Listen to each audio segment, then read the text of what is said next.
Hey guys, it's me, Daryl. First and foremost, I want to thank you guys. Last week's response to the video showing up empty was pretty remarkable.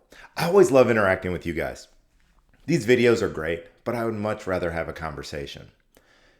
That happened in a lot of different ways last week. I got text messages about the video, I got emails, people responded in comments. It was just a lot of fun.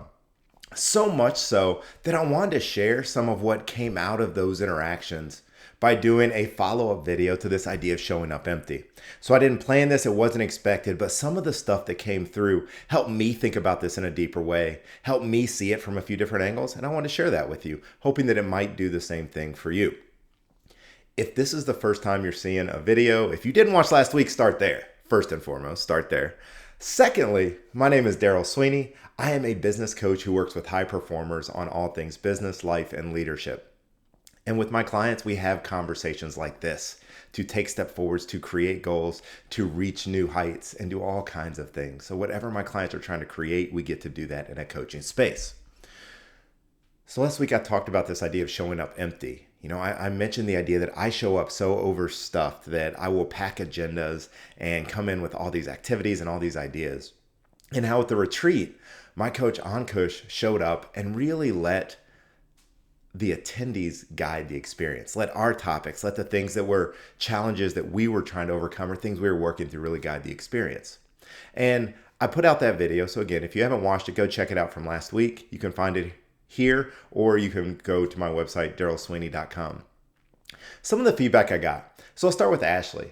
Ashley talked about the fact that she had just spent some time with a group over at Leadership Louisville where she did a talk, and she said she did this. She said she didn't come with so much content that there wasn't any space left, that she left some of this empty space, and that the people in the room pushed into that. And she said it went really well. So I always love hearing the things that I'm sharing with you going on in real life. It's almost like there are these real life case studies that people are doing around some of these ideas.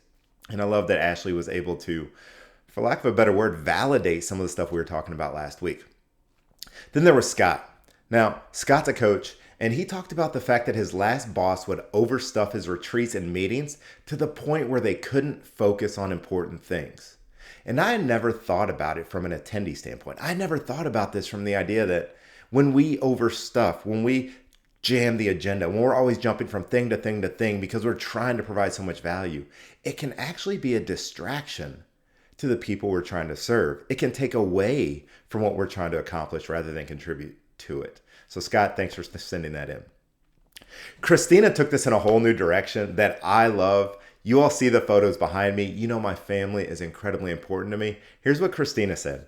She said, "What instantly comes to mind for me when I think about needing to show up empty is with my kids. So often I think as parents, we feel the need to orchestrate and plan special events or moments with them, when really the times they remember the most are when we show up empty and moments are created organically." Like, she sent this and I felt it all over my body because I do this. I will plan the surprise and the secret and the day and all these other things. And our organic days, the places where we show up empty or we let our kids take the leads, where we create that space for our family to just be, those are some of the best. So Christina, thank you for that reminder. Now, Ellen, a longtime client of mine, she said this. She said, "I had an immediate reaction to the word empty. Empty was not the right word for me. The word I felt was open." And Ellen and I exchanged a few texts and eventually got on a call and really began to unpack this idea of what I meant by empty and the way she heard it. And I love that she was really quickly able to connect to the meaning behind what I was trying to say, even if the word didn't land quite right. Right? So whether it's empty, whether it's open, right, whatever those words are for you, I love that you're able to take information, ideas that I share in these videos and make them your own and think about them and reflect on them.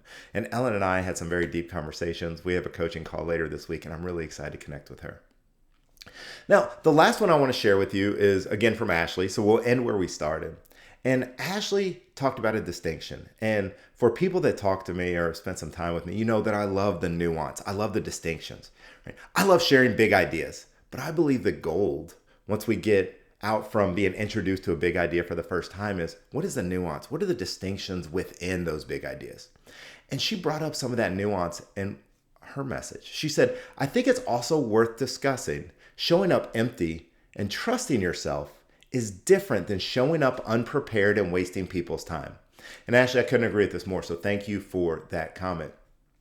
Showing up empty does not mean that we show up unprepared. In fact, Ankush puts in so much work and so much preparation, so much planning and intentionality into these retreats that he's able to show up empty and trust himself.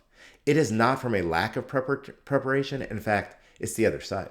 So I think there's a way that we prepare ourselves, and we prepare any opportunity we have to facilitate or lead or manage a group, right? Showing up empty is not showing up unprepared. We want to bring our A game. We want to bring our best. Right? Showing up empty is making sure that our best doesn't so cram and jam the schedule or the agenda that we don't leave space. Right? We don't leave space to tap into the other genius that's in the room. We need to bring our genius. We need to bring our experience. We need to bring ourselves and our expertise. So it's not showing up prepared, but it's showing up in a way that honors that preparedness, honors that expertise, while also honoring the agendas and the opportunity and the genius that happens to be in that room there with you. So guys, I want to thank you guys for sending in comments, for creating the conversation. This stuff was so good, I had to abandon my original plan for this week's video, and I wanted to share it with you. So as you think about these things, and as you look at this idea of where you can show up empty with your teams, in your business, in your life, with your families, let me know what comes up for you. Let's keep this conversation rolling. Again, Daryl Sweeney, really appreciate you guys tuning in, and I look forward to talking to you again soon.